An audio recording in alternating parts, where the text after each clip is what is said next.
Welcome to My Morning Cup, a podcast produced by Costa Media Advisors and presented by Rockpoint Bank and EPB. Rockpoint Bank, from Chattanooga for Chattanooga. And EPB, get EPB's fiber optics for the world's fastest community-wide internet. I'm Mike Costa, your host.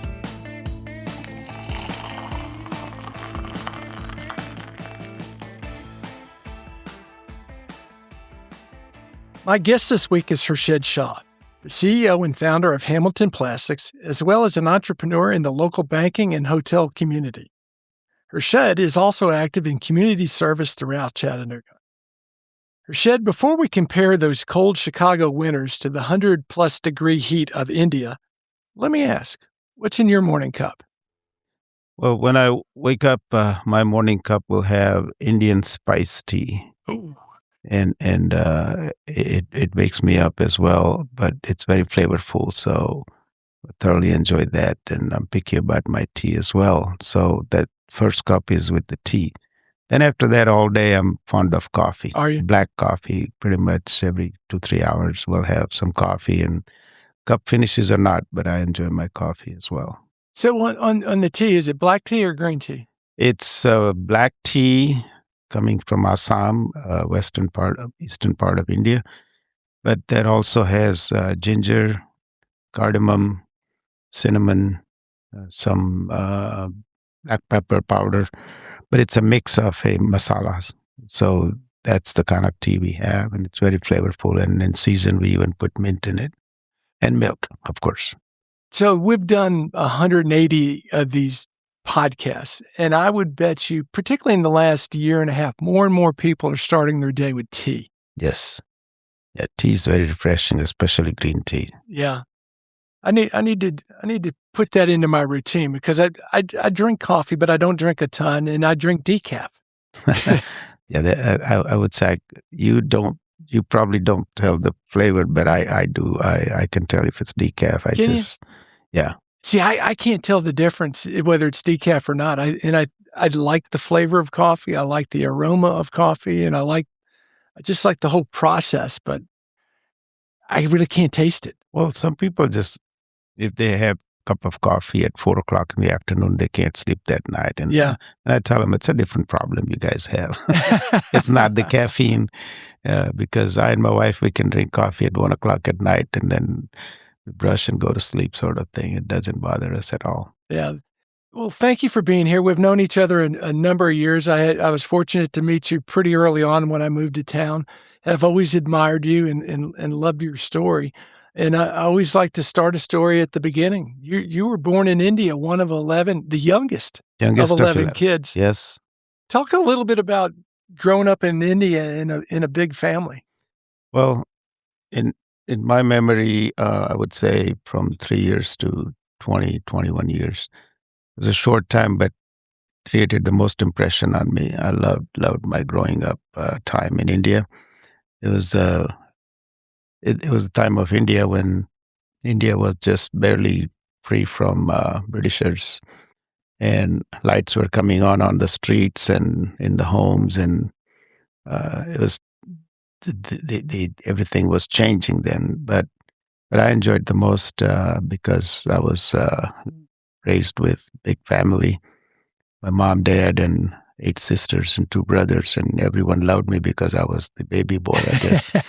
And it was fun, and I always enjoyed having fun with them and everything else. And I was a good boy. I never got in trouble. And my son Guru's like that too. He's the youngest of 3.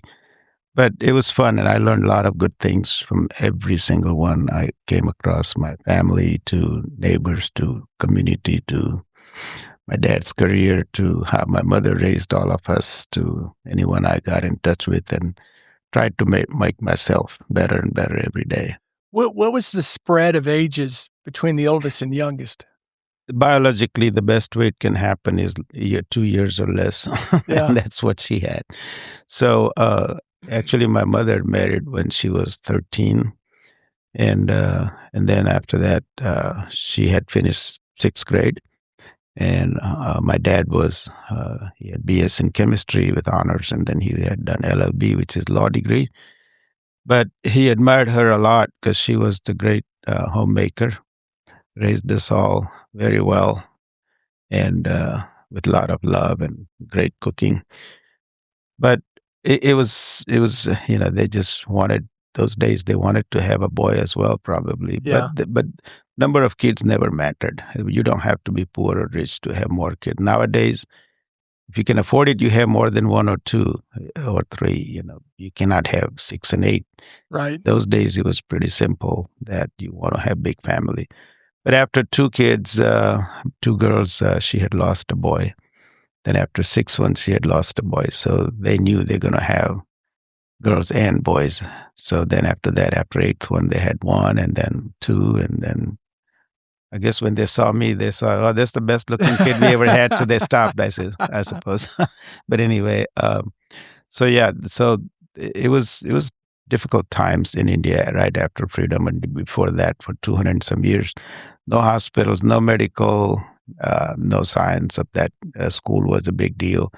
So they had nice family and raised us all, and we all were fed well, slept well, educated well, and everything else. So it was Was having so many older siblings like having an extra set of parents to a degree?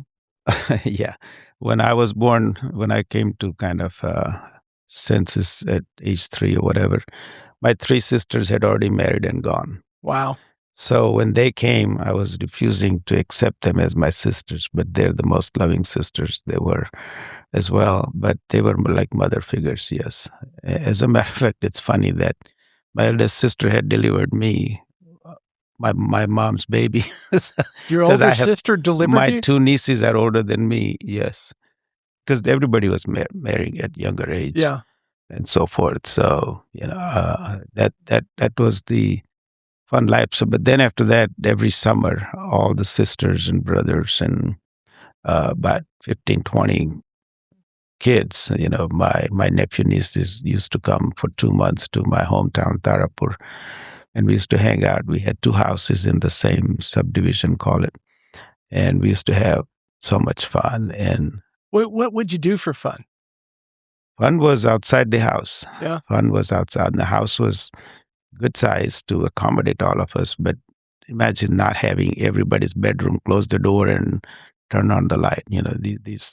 This house had everything established. Girls had separate rooms. We had separate rooms. But our day starts after prayers and all that and go to temple. Then after that, you're on the street all day in the subdivision street called a neighborhood and play with all kinds of things with balls and cricket and So no different than like an American kid growing up and being out riding their bikes and playing ball and I agree.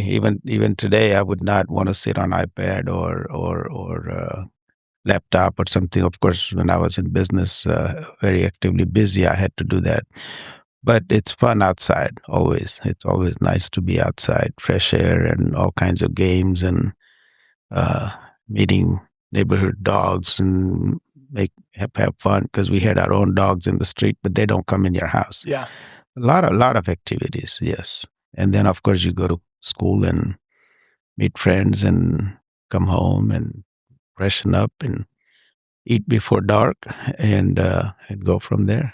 Were part-time jobs a thing as a kid growing up? Would you work a job or We didn't even know what job was. No, kids were raised with full support in the sense it was not even a thing at that time that you go look for a job because parents will not let you do that.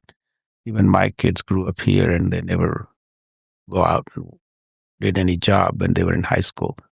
And on the campus, they wanted to do whatever was for fun. That was good, yeah. But it's nice to spend time with family, then go out and work somewhere for money. Now, you do service work, is a different story. We used to go out and do all kinds of service work and dig the gardens. And they had Gandhi statue, and we planted some flowers and different things, and go outside the outer skirt of town and go in the farms and pick up different seasonal vegetables and fruits and all kinds of things. The job was never a question. so when you say service work, was it for like people in the community, or was there an organization like some of the nonprofits we have that you would No, but just some boys get together and they want to do things, then they just do different things and help people make out? it happen. Yeah, like because it was sort of a village, probably. Oh, at that time, probably 20,000. Now it's one of the largest in that area because of different things. But it was a lot of fun to go out and like even in wintertime, in monsoon, there's a lot of rain and water gets up to your knees high, and we used to dig ditches and kind of make the water go. All kinds of fun projects. Like I said, one time we made a garden. Then we used to go out on our school campus ground and play football, what we call, which is Yeah. soccer. Played cricket on the streets. It's very common in India even now. It's most Yeah. popular sport, and we even watch it today. Well, cricket's a game that I've never understood the rules that is obviously very popular worldwide. Yes, it is. It's gonna right now what they call IPL, Indian Premier League or something, but they're gonna have higher revenue than NFL even. It's that Really? popular. Yes. Well, anything India does is biggest in the world Yeah. because 1.4 billion people watch, That's a as lot well of as people. people out of the world, out in the world. But no, it's a very simple game. You just have a pitch, and there are three stumps, like sticks 3 feet high, on both sides, and the pitcher throws the ball, and the batter hits the ball, and wherever ball goes, they run from one end to the other, and they count the runs. But if it ball goes to anywhere in that circle of the boundary, outside boundary, it's four. But if it goes without falling in the ground, crosses the boundary, then it's six. And there are a lot of rules, just like basketball Yeah. and football and everything else. But it's very fun game everywhere in town. Did you On the did you play it as a kid and growing up and in school? No, yeah, I played, of course, every single Yeah. one. Even girls used to play and so forth. But mainly boys. That's one thing they do in common. Everybody had their own bat and balls, and we used to play with tennis balls Yeah. because I'm a lot of my friends may have played with hardball, matches ball, what they call, which is hard. We were protected so much that we were not allowed to play with those kind of balls. But cricket was fun, yes. And those days, there were no TVs, so we used to listen on the radio, and anywhere you go, whole town has radios playing cricket match commentary, and you just go from there. So growing up like that, one in a large family and in a village or town where kinda everyone knew each other and you were doing things together. Absolutely, yes. What was your takeaway as an adult? What do you look back on in those lessons that you learned growing up that you take with you today? Well, you're growing among a community. You're growing in the family, but you're not behind the doors in a secluded area or just with your brothers sisters only. Of course, we did with brothers sisters a lot of things all the time because we studied together. We helped each other. Well, not we. They all helped me whenever I needed help. But you're out dealing with older ladies, widows, sick people, young children, even dogs. Dog getting pregnant and having babies in the middle of the night. My mom used to make a sweet and stay up at night, and then she would feed that that dog at night and so forth. And we all used to play with dogs. So starting from animals to people and old people and sick people, we used to just be part of community and touch all the lives of our society that was there. Those are the kind of things we learned. And then, of course, academic was a big goal because my dad became an educator after he quit his law practice. Yeah, you'd mentioned he had his degree in chemical engineering, then went to law school and got a law degree. He had BS in chemistry, and then so he was born in 1909, so he had his chemistry degree. But then after that, he was the only kid for his father because his mother passed at 4 years age. In those days, most dads would remarry to raise the child and different reasons for food and everything. But he didn't marry. So my grandfather was very attached and vice versa. So my dad, after that, for further education, because he was extremely smart for those days. So he did law degree and he got his LLB in 1933. And at that time, State of Gujarat had only, or Maharashtra, whatever, altogether, in his law school had only 8 lawyers graduated. It was pretty high honor Yeah. those days. And Britishers used to have like special celebration for lawyers and doctors, so forth. So, but after a few years of practice, his dad asked that, "Who are your customers?" And he said, "Oh, all these rich people come and they tell me what they want, and we make it happen for them." So then all of a sudden he realized that you're not a lawyer. I guess it's a liar, right? And he just touched him and he says, "You know what? I'm thoroughly not enjoying this at all because I cannot help only poor. And if I'm going to do this, I might as well come home and start a high school that we didn't have and educate more kids and serve poor people for the law purpose if they needed any help, documentation and so forth." But he started a high school raising money from people who were abroad and some of my grandfather's money probably. Does that school still exist today? That school exists today. It made all of us very brilliant. Yeah. And he was great teacher. He brought physics, chemistry, algebra, geometry, all these subjects that very few schools had those days in the 60s. He taught English, Sanskrit, which is India's religious language, and here and there constantly he taught ethics and civics and so forth to teach kids that what else is there other than. So all that put together, a lot of students graduated from the school he was in. He had honorary title. He didn't want to be headmaster, so to speak, because every 3 years headmasters change. Right. But he was honorary head of the education society of the school as well. But the point was that he was really, really affected by practicing for a few years, and then he says, "I want to teach." So he did a degree in education after that, and then he started to teach. We didn't have science college, so to speak, for many, many years. So on his 100th anniversary, birthday, I decided we want to have a science complex to get kids prepared for college. And we built a building and dedicated to that. And it was a big, huge What a great event. honor. It was a great honor. And they put a brass statue of his. And every time we go to town, we take our grandkids and I visit, and they have like big honor for all our kids and grandkids. And whenever I go, we look at the progress and what kids are doing that they were not able to do. So that's has been a great honor. What's the name of the school? It's a sarvajanik, so it's like for everybody. It's Right. it's a public school sort of thing, but there's only one school. So Did he start that before you were born? yes, they had a small school attached to a elementary school with 2 classes, AVM they called it. I don't know what that was exactly. But then the real school was built right around when I was born.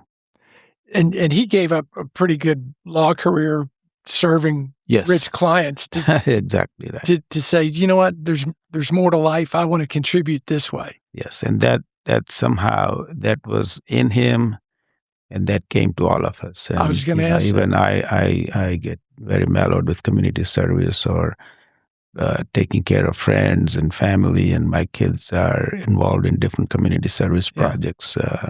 Not because it's a family tradition; they love to do that. They're all doing different things. I can take me 2 days to tell you what all 3 of them are doing, but they're really, really involved in that. So that left quite an impression Yes. on you and your siblings. Yes, it helped. And we'll get to Chattanooga in a little bit, but I know you're very involved with CGLA.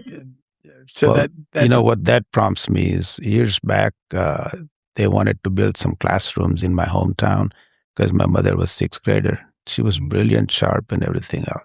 But she could have become somebody. Even my dad said she could have become whatever, right? Big deal, Prime Minister of India. She was brilliant. I mean, not the smartest kid in the world, but opportunities were not there. So we built 3 classrooms on her name in our homeschool those days.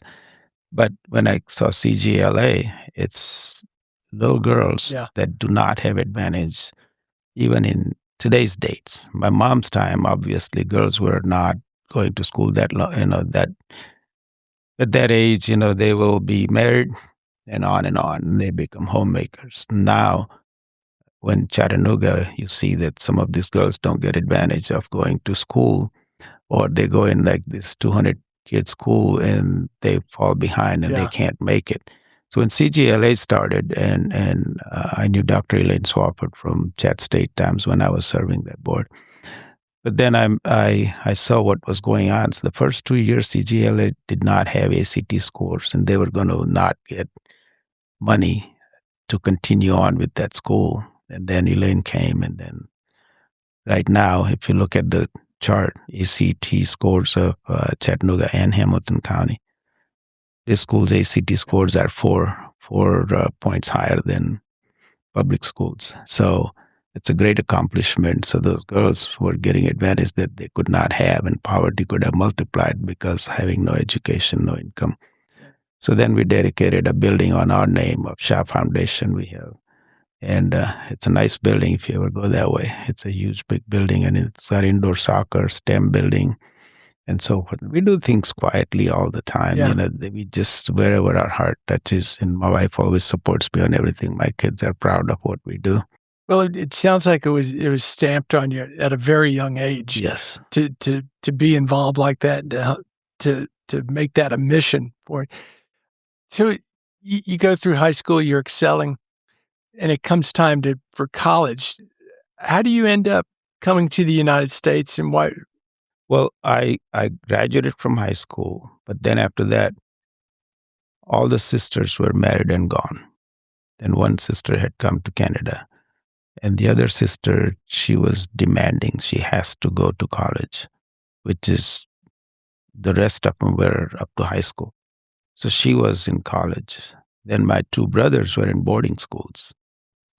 And I can imagine being a teacher, how my father was running the finances, only my mother knew, sort of thing. And feeding 30, 35 kids and family in summertime, but it was not in any crisis or problems. But then my parents said, look, just two of us are here, and why don't you stay home and go to college? So I still went to boarding school 1 year, and then I really missed them, and I knew home was lonely, and I was missing them too. So I came home, and then I went to another university by bus, that every day we go for 35-minute bus ride, in the evening come back. And I enjoyed going with boys and girls in the bus and come back, and made a lot of friends, and still stayed in community all the way. And my parents would love it. I had seen my dad cook when my mother was sick, and I was like so touched. I said, oh my God, this guy was never like, came in the kitchen. He was fed all the time first, and he never complained. But so three of us were having good times. So we got bonded a lot in that time. And then there was some community riot started in the state of Gujarat. And that's when I had finished my BS in chemistry, and I said, gotta go. So then my sister here, she was very tight with me. She says, I gotta have my brother come to States. And I'm like, sure, why not? So I came here for 1 month visiting, because my mom would not let my brothers come here. The daughters married to the boys that went to America or Canada. So my first brother had green card, and she won a white card, whatever. She did not let him go to Canada, and she passed out. And my brother started crying. Said, okay, I will never say again I'm going to Canada. So he didn't come. The second one said, don't even think about it. For mine, my mom showed my passport to 30 people. Is he going for good? He said, no, it's only 1 month. He'll come back. It's a single entry. He will not be able to stay there. So I came. She says, you take money, whatever you want, go enjoy and come back because you like to have fun.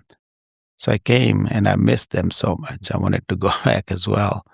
And it was, the weather was so bad. Like I was, in India, you can imagine it was 100 degrees, and here wind chill was 100 minus. You were in Chicago? Yeah, and snow was getting up to your knee, and my sister would have 75 degrees in the house, and I'm shivering. She would give me a jacket. She'd take it to 90, and my brother-in-law says, I promise you can't heat it up any more than this, or I'll pass out. And my sister was pregnant, but after 6 months, I got accommodated, and I was having fun, and I had no problem. I was going without jacket, and so forth. So it was an adjustment, but that's when I came, and I used to wait for their letter to come every single day from my sisters, or my dad would write every week, and my mother would tell him what to write. And then he'll, letter's not full. I told you so many things. And he says, go to somebody else and write all your babbling you want. So she'll show it to somebody else, then somebody else. And she would have a lot of things she wanted to make sure you wear a jacket, make sure you eat right, how much you weigh now, this, that, and all this. Anything came to her mind. And it'll be written all over, even after letter is sealed. She would have things written. Oh, I forgot to tell him this and that. So anyway, we all got used to it. And then I got busy, started working, started going to college. Did you pick the college when you were here visiting your sister, or did you know when you left India? No, I was on 1 month visiting visa, but my brother-in-law and sister were very aggressive. They said, okay, now we get you I-20, and then you go to Then you go. university. Right? So that's how, after 3 weeks, the process started. Gotcha. And we went to an immigration attorney and got the I-20, which is something you have to be on student visa. How did your mother react to you wanting to stay? She got used to it. She was getting a lot of letters. And those days, like one phone call was $12 for 3 minutes. And we just call and says, how are you? How are you? And the call ends. Can't hear you. And then she said, don't call, because I cry more after that, because I can't get anything out of you, but at least nice to hear your voice. And my dad was always to the point, and he would be very practical and make sure to ask about school, about health, eating right, and so forth. Yeah. When you were looking at colleges, was it a chemical engineering degree? It was Chemistry. it was a polymer chemistry. Is that something you always wanted to do? I was thrilled with chemistry. Yes, when I was in high school, I had highest grades. When I was in college, especially in organic chemistry, I had never had less than 100. So I was passionate about that. And then when the analytical chemistry came and all this, I was always passionate about that. So I was always thrilled with it. And at that time, chemistry was changing from metals to glass to plastics. So it was so fascinating because petroleum was not known. When my dad graduated his chemistry, plastic was not invented probably. So chemistry was totally different. Yes, and I was very passionate about plastics and polymers and so forth. And then, sure enough, Union Carbide had opening for R&D lab. So first I was with one lab. After 1 month, I was here, or 3 months. There I used to work in night shift, 12 to 8 in the lab. And my boss would let me do everything at that time. But during the day, I'm sleeping a couple hours. Then I go to school. I walk half a mile, take a bus on Archer Avenue, then go to State Street, then take an underground train and come out on Belmont, and then take a bus again. So I was really... So you're doing this while you were in school? Yes, I had to go to school because my work and my sister was on this side of the city of Chicago, and I was going on the other side.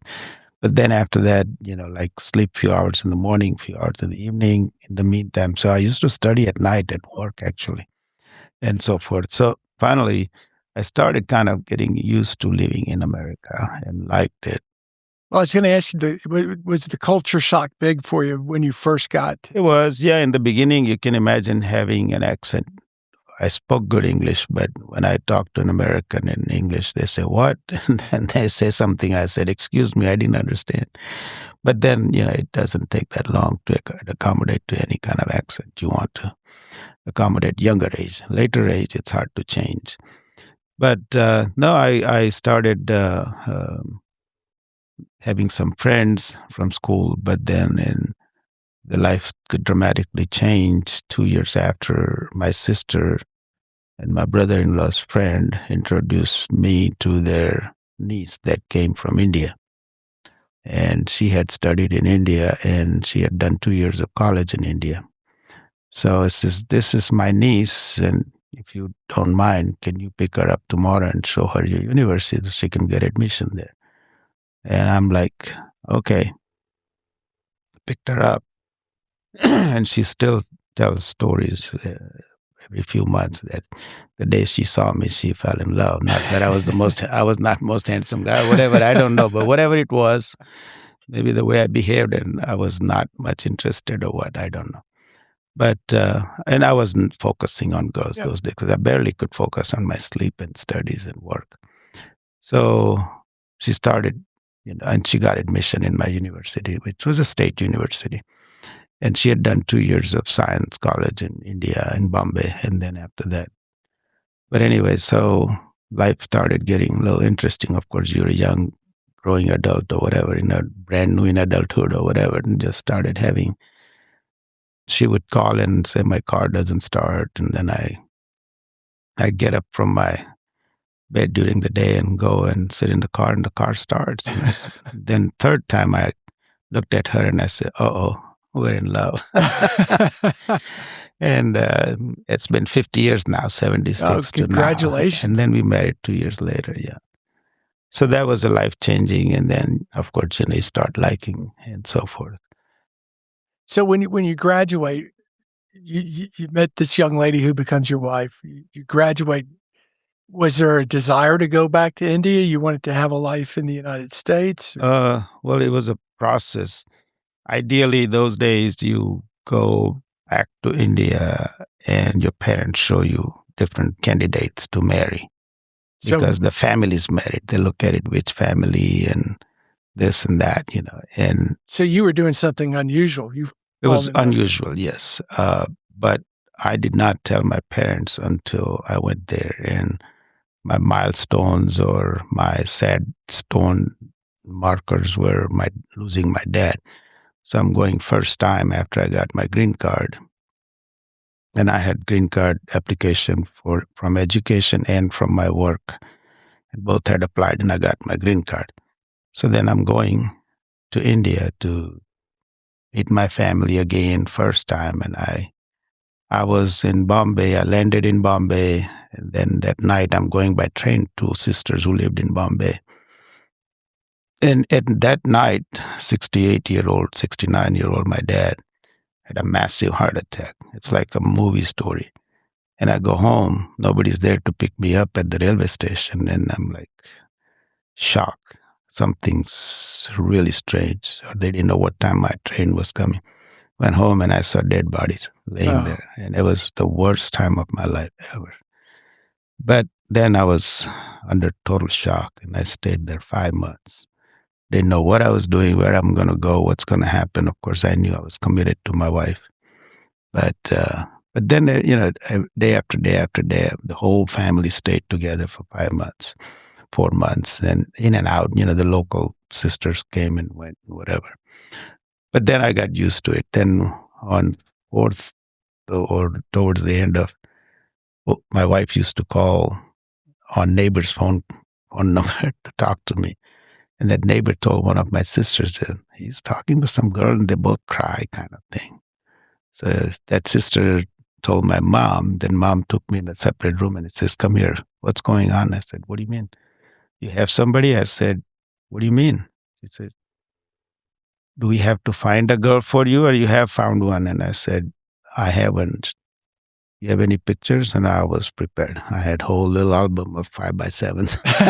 And we had taken pictures with her in Indian saris and American dresses and jumpsuits and shorts and hairs up and down and everything else. So she says, who is she? I says, well, I like her. And she said, you cannot marry right now and we won't be able to do a big wedding in India. So, because I was planning on whoever I marry, do a big wedding in India, right? But ended up doing our wedding in a temple in Chicago. And life starts. And then a year after, she was pregnant. So we went to India and we had big baby shower party and all that good stuff. And then every year we went to India. And despite the norm being the families pick the girl that you're going to marry, your mom was very okay with you finding someone for yourself. Yeah, because she knew I was pretty adamant about what I had chosen, and there was nothing wrong with. I mean, the caste difference was there, but still, it's all upper class sort of. But like Johnson's married in Johnson's, and Murphy marries Murphy kind of thing, or whatever. Scottish marries Scottish, and Italian marry Italian, whatever the Yeah. example is. It was a big deal those days, and it still can be a big deal if they don't adjust to the culture and if they stayed in the wrong way. But no, she was fine, and then after she saw her, she fell in love with her as well. Obviously, your parents, huge role in your life, and your mom, obviously, but also your dad seemed to be kind of a towering figure. Yes. That had to be a huge effect on you when you lost him. Yeah, very quiet giant, learned so much. He taught us all the values of religion, of culture, humanity, and a lot of times, see, those days, nobody knew what cholesterol was or anything, because all of us have cholesterol. And he had attacked because medical science was terrible. Even doctors graduated then didn't learn anything to that extent of all the new things were coming on, or the new things they were there. They were busy with infectious disease and TB and all this. Yeah. It was the medical science, and then bruises and cuts and deliveries and, basic things, of course. But he had to have it because his legs used to hurt, and I used to massage his legs at night. And we thought 60 something is old. Yeah. Those days, right? Because people died at 60, 62, in 50s. So, he never got proper diagnosis, I guess. And then he would tell all kinds of stories about what it was around First World War, staying in India. What was it like in Second World War time? And what was the depression in America like, that he was offered to come to America, and he says, no, that's going by boat, and there's nothing there that as good as it could be, but England was popular. He refused to go out of hometown in that area completely. So it was experiences that he had, how Britishers looked at the educated people and not so educated, how they treated, how the wealth went from India to England, and England did not put any money back in the country. There's few colleges, few everything, few hospitals, not much. Now, in 75 years, that India is totally different. Yeah. So you go through all that. You go through that loss. You go back to Chicago. You're going to marry your wife. You graduate from college. What comes next for you? Well, right after we married, she had a wonderful job.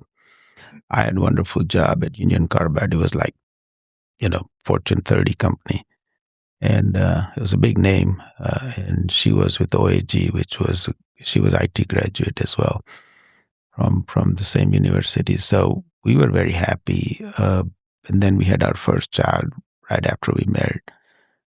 So then we got a headhunter's call, and he asked me if I would want to have an interview in near Atlanta. Then he said Dalton, Georgia, and I said, "What the heck is Dalton, Georgia?" And anyway, but they were going to offer like 8,000 more or something, from 20,000 to 28,000. So I looked at my wife. She said, "Well, they're giving free airline ticket and stay." I said, "It's like a respect, you just, like somebody gives you flying ticket and go see a president and just sit in 10,000, but it's an honor to be invited to go to some celebration." So I went to Dalton, Georgia. They picked me up at Chattanooga Airport. And I looked at it, and then they drove me around, and I'm like, where is what? There's nothing here.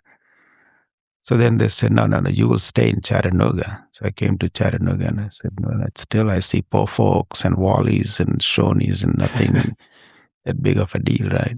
But the housing was cheaper and people were very friendly. My oldest daughter at that time, she would not go to anybody. Even if I'm there, she would not go to her mom, kind of girl. And she was 1 year old, and this Pizza Hut server, she said, "You're a pretty baby. You want to come to me?" And she jumped and she went to her. And I said, wow, this place is amazing. So she became her babysitter next day, sort of thing. But no, we went back, and then headhunter called, and I said, look, it's good, but my wife also has professional job and we cannot do it. So I didn't want to tell him that I just came just for a free ride. It's like those days, those Yeah. timeshare people will, Yeah. will bore you with it.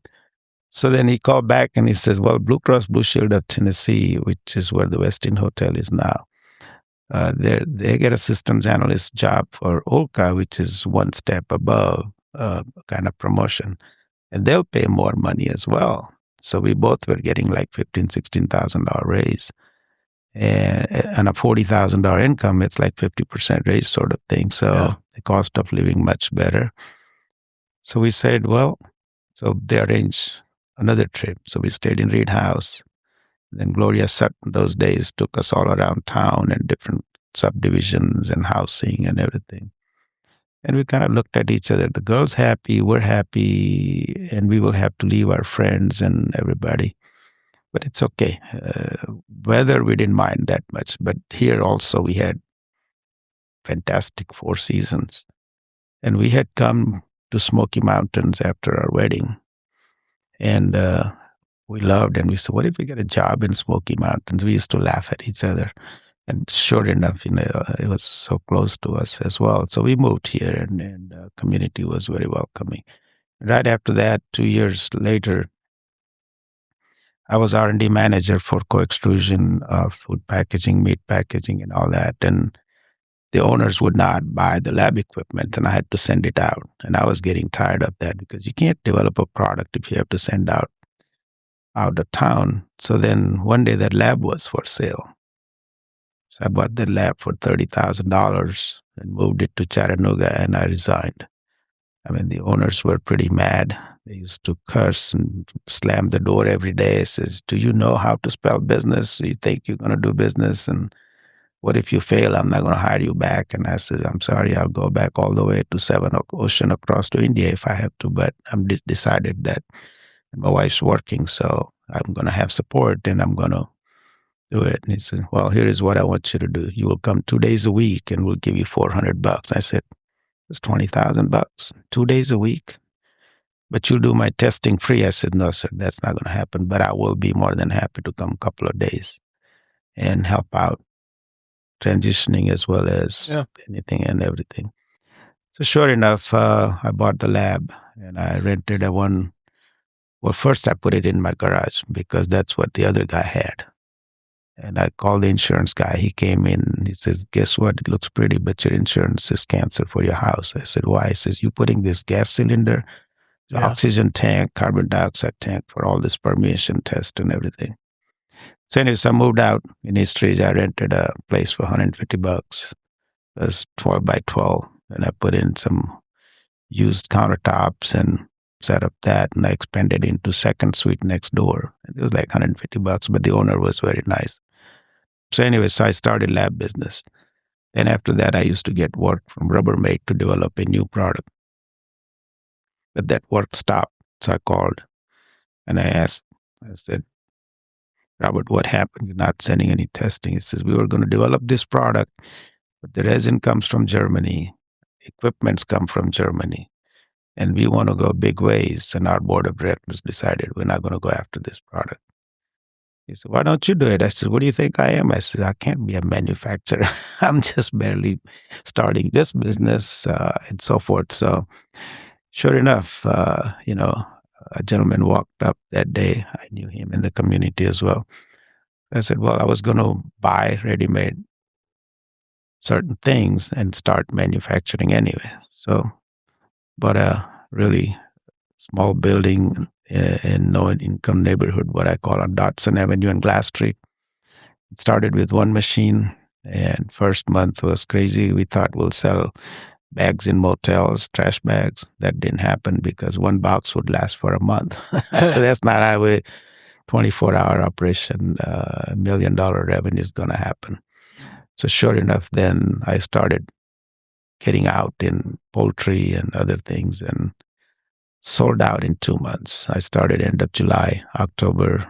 I and my wife, we shut the factory off for a week. And then we went to Düsseldorf, Germany and bought second machine because the German company that I bought from, they didn't have other than myself as a customer in America. So they were like, Mr. Shah, come over. Oh, yeah. So from the show, they had another equipment. They gave me, you pay me in 36 months, no problem. Go ahead and take it. So I got second, third, fourth, five, six, and it was just so tight in that building. It looked like we were in China or something. What year did you start Hamilton? I started 86. That building was tight. So then I bought 5 acres in the industrial park where Hamilton is now. Yeah. And it was a big deal because I'm not fond of debt. It was $1 million debt, but I was on First American National Bank's board. They were really admiring how much revenue and loan opportunities they had and everything else. So I was on that board, which later on they started Pinnacle Bank 50 years ago, 40 years ago in Nashville on a small scale, which eventually at the end, Capital Mark that I was involved with was bought out by them as well. Okay, full circle. Full circle, yes.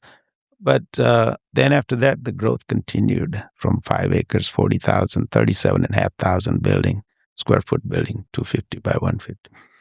On and on and on. It became almost 300,000 square foot on 20 acres. And last year, after I turned 70, and I started thinking that this is a huge, big business, and kids were already right after marriage. They were in different businesses. They all trained with me in the beginning, but then after that, it was a good thing to do to have their own businesses. So my Memphis daughter, they got into printing right at the marriage. And then my little one, second one, her husband worked for me as CFO for 5 years, but he was very entrepreneurial, and so is she. So they started this ribbons and bow business and mushroomed into all kinds of things. Then Guru, he was, ever since he was in college, he was also looking at all kinds of entrepreneur projects, and he started a trucking company with one truck to haul plastics for Hamilton. And then he grew that business, and last year we just combined those together. But then he started TPL, Shaw Logistics, and that's grown crazy to big number. And he just bought a building on Georgia Avenue right at the bridge on downtown side, and growing in that. And we got 3-4 different corporations. So Guru and I do a lot of everything he does. He has to have me, and not for money or guarantee, because he's pretty strong as well. But it's an honor that, he says, Dad, anything I do, you're in it, kind of thing. It's got to make you proud. Makes me proud. He's very loving, caring, and so is all 3 kids. Yeah. Well, all of them successful entrepreneurs. Yes, and they all have heart for community service and everything. So that's how my life went on, all the way into business and opportunities. And so last year you sold Hamilton. Yes, yeah. Then in 1990, Harshad Nayak, we bought a Best Western at Exit 7. It was in bankruptcy at that time, and in foreclosure, we got it for like $1.5 million. So we made our own corporation and we bought it, and then we did another one. And then after that, we created a management group of 3H, which is myself, and he was also initial H, and then Hiran Desai. And his dad was actually our partner, but then Hiran graduated from Tennessee, and then he was with us. And he was entrepreneur and well-trained. Then he started managing all the hotels, and we kept on focusing on plastics. And then in 93 also, we started another plant in Phoenix with my brother, because he was electronics engineer for Honeywell. And he says, I want to do the same thing you do. I said, well, so we did that. So we were just spreading out in different things, real estate developments and apartment complexes and bank, starting one bank, selling second bank, and investing money in that. Well, you were in the formation of Capital Mark Bank. Yeah, 2007, right after the recession hits. But tough time to start a bank, wasn't it? Craig Hawley heads off his team, and then Kenny joined us, Kenny Dyer. Yeah. I mean, who doesn't know Kenny Dyer kind of story, So we created a really good group, and despite all the ups and downs. And Pinnacle, they bought that. Yes. And now you've started another bank along with Hamp Johnston. Yeah. Well, after Pinnacle, a couple of years, I was helping out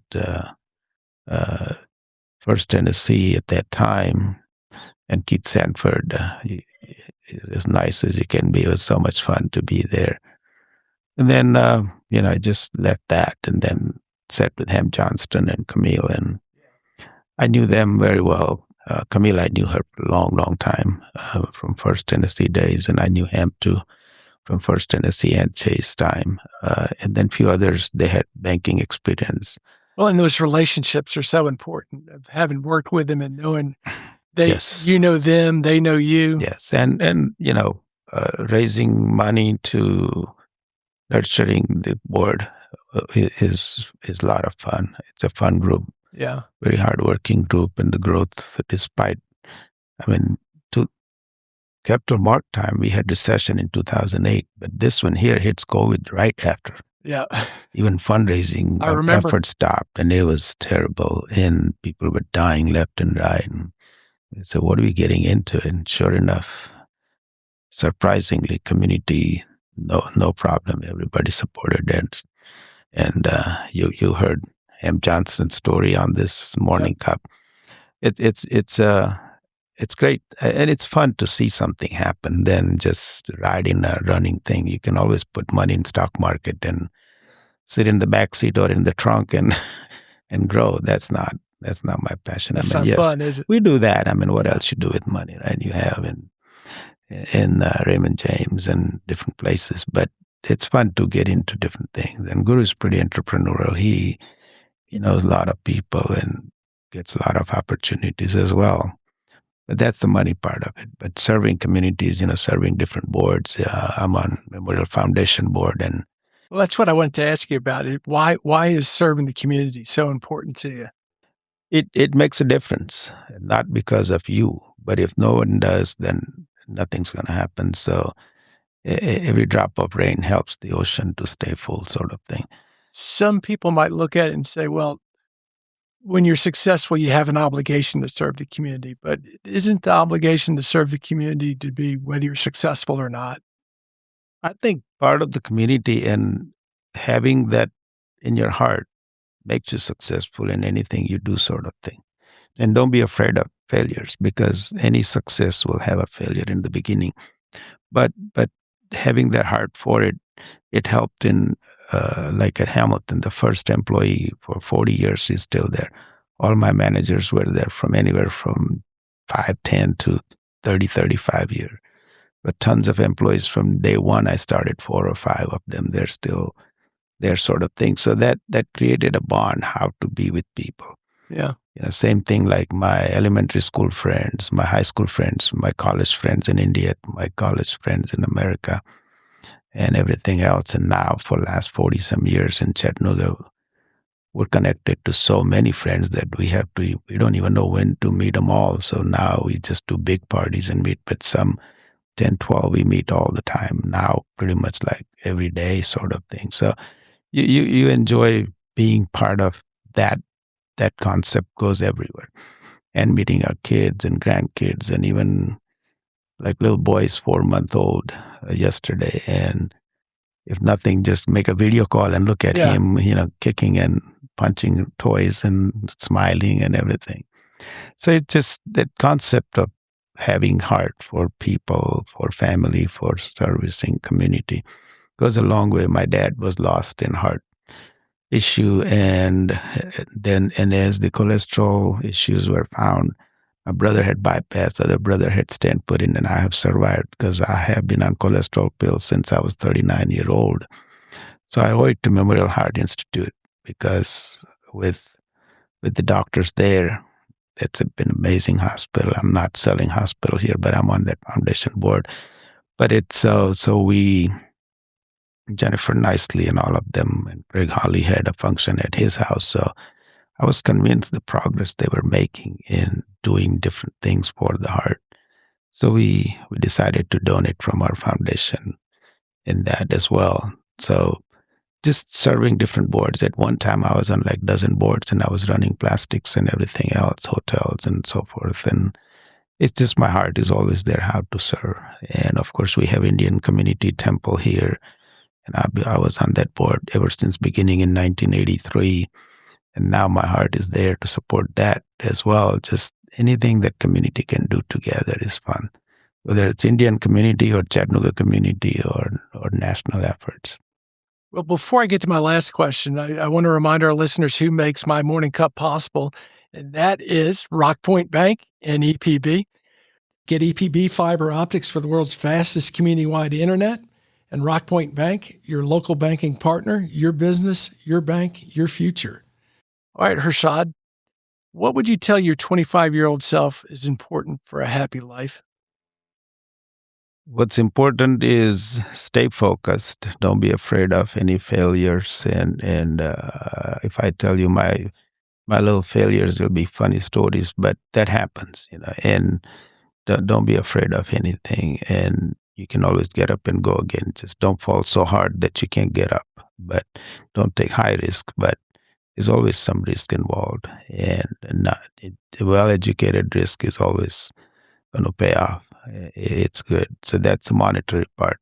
But the other thing is, if you at all scratch your heart, if you're not believing in communities and service and helping and sharing your joy and everything else, just think about it twice. Try it out. One time we took 50 friends and kids, and we went and built 50 beds. No kids should be sleeping on floor, right? And everybody enjoyed. He says, hey, when you do something again, let us know. We want to. So inspire other people too. It's not just a matter of money, but everybody loved to put hands in a project. And my daughter, Niti, she started Seeds for Service. And every 2 weeks, every weekend, she will take her kids, and whoever wants to join, go and help Chambliss Homes or everywhere else, wherever the need is. Go and do weeding, do planting, do anything you can. Yeah, there's two things about the two things that you said there. Obviously, the community service. I put a lot of stock in that because we are all connected. And the more you serve your community, the more your community is going to serve you and benefit you. But the other thing that I liked about your advice in terms of the monetary standpoint of it, things will work out. We worry worst case scenarios. And yeah, you don't want to take an unusual risk, but you want to take a calculated risk. Right. And if it may not work out exactly as you thought, they tend to work out, particularly if you're dedicated and focused. Yes. Same. Even if you work for somebody for whole life as a professional, just give your best and don't focus on what you're not appreciated about. And eventually the other party will realize that such a dedicated person. That's how I was. My boss let me do everything in the lab and everything when I was growing up at 25. But it's just like you said, just don't be afraid of anything if you have something you want to pursue. Well, Harshad, you're a great Chattanoogan. You've had a tremendous positive effect on this town, and you've got a wonderful story. And I'm just really glad you chose my morning cup to come talk to us about it. You're a great example. Well, thank you. I'm glad I'm in Chattanooga, because in Chicago I probably would not have grown this much in every single way. So I'm happy about that. And thank you very much for having me on your Costa Productions, this program, because I downloaded on Spotify Morning Cup, and I said, my goodness, look at all these interviews. And they're not all rich and famous or whatever, but they're really inspiring people you chose. Thank you. And that's what inspired me, that I want to go on this. It's not like, how'd you make $1 billion? You're not interviewing those only. You're interviewing people who are really making difference in community, and your taste in your morning cup is what you are bringing, which is awesome. I appreciate that. Thank you. Thanks for listening to My Morning Cup, a podcast by Costa Media Advisors. If you liked this episode, please share it with a friend. I release a new episode each week, so be sure to subscribe on Spotify, Apple, Google, or wherever you listen to podcasts.